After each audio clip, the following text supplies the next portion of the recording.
Saludamos y agradecemos, como siempre, la colaboración de Emilio Graglia, analista político, profesor universitario que está nuevamente con nosotros. ¿Cómo andás, Emilio? Muy bien, Fernando, ¿cómo estás? Bien, sorprendido, me imagino, con la elección de ayer. Sí, yo creo que el presidente ha cosechado su siembra. Mm, O sea, el gobierno intentó plebiscitar su gestión y lo logró. Lo que no logró fue el resultado que esperaba. claro. La verdad es que el rechazo a la gestión ha sido amplio, ha sido generalizado, ha dejado a la coalición de gobierno con un piso electoral realmente bajo, apenas superior al 30%, y la oposición, con todas sus dificultades, con sus contradicciones, con sus divisiones, con sus 4 años de gestión a cargo de los candidatos, logró sostener aquel 40% de las elecciones en las que Macri perdió la reelección, pero logró sostener ese 40%.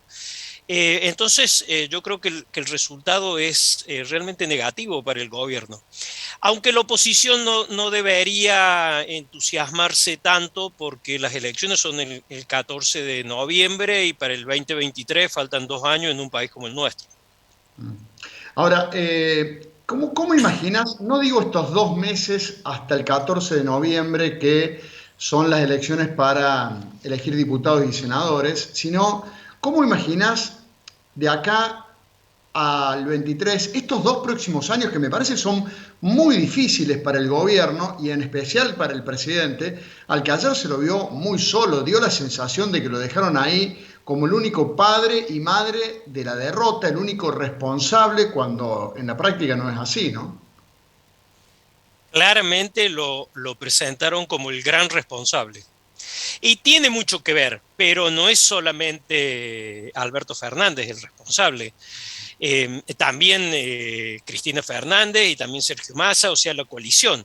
Yo creo que la primera reacción de ayer fue que el costo lo pague Alberto Fernández. Tampoco creo que eso sea tan fácil. Y respecto a los 2 años que vienen, va a depender de cómo termine, obviamente, la elección del 14 de noviembre y cómo queden compuestas las cámaras. Pero puede ser, bueno, yo siempre trato de tener una visión esperanzada de la realidad, pero puede ser que por obligación nuestra dirigencia política trate de alcanzar acuerdos. Es probable que el gobierno quede en minoría en ambas cámaras. Ya lo está en una, digamos, por lo menos no tiene quórum propio, podría estarlo en los dos. Y eso significaría alcanzar acuerdos con la oposición o radicalizarse para el lado de Cristina Fernández de Kirchner y ahí sí tendríamos 2 años muy complicados en términos de gobernabilidad. Además de estas dos opciones, hay una tercera que en algún momento cuando empezaba o antes de que empezara el gobierno de Alberto Fernández, recuerdo vos en el estudio de Canal C me dijiste, va a depender todo de lo que haga Fernández, si se recuesta sobre los gobernadores, si se peroniza o si se kirchneriza.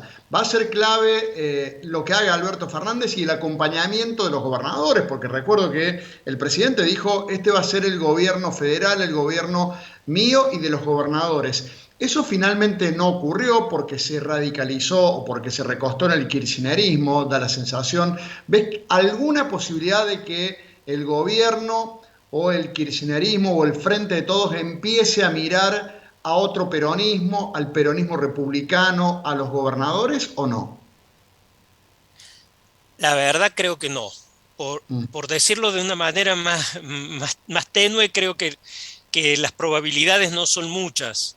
claro. Porque aquel Fernández que tenía la posibilidad de ser un gestor equilibrado, que hiciera equilibrio con la oposición hacia afuera, con los socios internos de la coalición, Mm, ya no tiene ese margen. mm, Lo tuvo Fernando, lo tuvo y lo malgastó. claro. Y es muy difícil que hoy encuentre socios adentro o afuera porque es débil. a ver, políticamente siempre fue débil, nunca tuvo un capital político propio, pero tenía la chance de ser un gestor equilibrado. Un presidente con quien se pudieran alcanzar acuerdos de corto, mediano, largo plazo, lo desaprovechó. Ahora da la impresión que el margen de maniobra es muy pequeño. Entonces, salvo que la oposición, para lo cual en la oposición tendrían que primar las posiciones, por ejemplo, de Rodríguez Larreta y no de Bullrich, le tendiera un puente para transitar los próximos 2 años. Digo, si estos resultados más o menos se repitieran, le va a quedar ir más, recostarse más sobre Cristina Fernández. Mm. Y eso, te insisto, generaría en el país una situación de potencial ingobernabilidad, o por lo menos de traba en el Bien. gobierno. Son 2 años muy, son muchos en este país. Emilio, te traigo al escenario local, donde, bueno, ha habido una redefinición de la oposición, sorprendido por el triunfo de Luis Juez, de Rodrigo de Loredo, y con las definiciones de ambos. De Loredo llegó a decir ayer que estaba contento y que hacía mucho que su partido no festejaba nada. ¿Cómo estás viendo este escenario? Bueno, un dato importante de ayer es que la lista que apoyó Mauricio Macri salió tercera en Córdoba. Claro. Una cosa realmente, creo que lo conversamos la última vez, dijimos, ¿qué hace Macri Mauricio Macri, el expresidente en esta provincia, participando de una interna? Bueno, para cómo la perdió. Y hoy celebra el triunfo Patricia Bullrich con Juez y Martín Lustó con, con Rodrigo de Loredo. Sí, ha habido en la oposición ha habido un cambio en la conducción, claramente. Y dentro del radicalismo en particular, parece que Negri y Mestre, digo, en la política nunca nadie se jubila por anticipado, pero pierden protagonismo, mucho protagonismo. Yo creo que eso se dio, a mí el margen me sorprendió, se esperaba que Juez y de Loredo ganaran, pero claro, quedan muy debilitados al interior de Juntos por el Cambio, bueno, las figuras de Negri y de Gustavo Santos. Hay que ver si esos votos, a dónde van esos votos, ¿no? Si Luis Juez logra capitalizar todo eso. A propósito de Juez, no digo que se haya jubilado, pero fue casi un outsider de la política, perdió muchas elecciones, le fue muy mal, llegó a ir con Olga Riutort en una elección, no lo olvidemos, supo estar con Néstor Kirchner cuando Juez era intendente de Córdoba, o sea, fue y volvió, estuvo con De la Sota, después estuvo en contra de la Sota, estuvo con Néstor, después estuvo en contra de Néstor, estuvo con los radicales, ahora va con Cambiemos, y ayer se convierte en el gran ganador, ¿no? Sí, la verdad que por eso en la política no hay que jubilar a nadie por anticipado. Luis Juez salió cuarto en esa elección que vos recordás como candidato a Sí. intendente. En las pasadas estuvo aliado con Negri. O sea, es muy difícil de entender, pero bueno, estos cruces en la política lo convierten en el gran ganador de las PASO de ayer. Ahora, hay que ver qué hace con ese triunfo electoral. Él y De Loredo no compiten, aparentemente, porque Juez iría por la gobernación, De Loredo por la intendencia. Hasta ahí. Ahora, hay que ver el voto radical, ese voto que estuvo con Negri, por ejemplo, o algún voto del PRO que estuvo con Santos, si entienden que Juez los va a liderar. Y del resto del electorado cordobés, de ese electorado que viene votando por Hacemos por Córdoba, hasta dónde logra entender que Juez ha cambiado tanto como para volver a votarlo. Yo creo que depende mucho de qué discurso tenga él. Si Juez sigue siendo Juez, le va a ser difícil.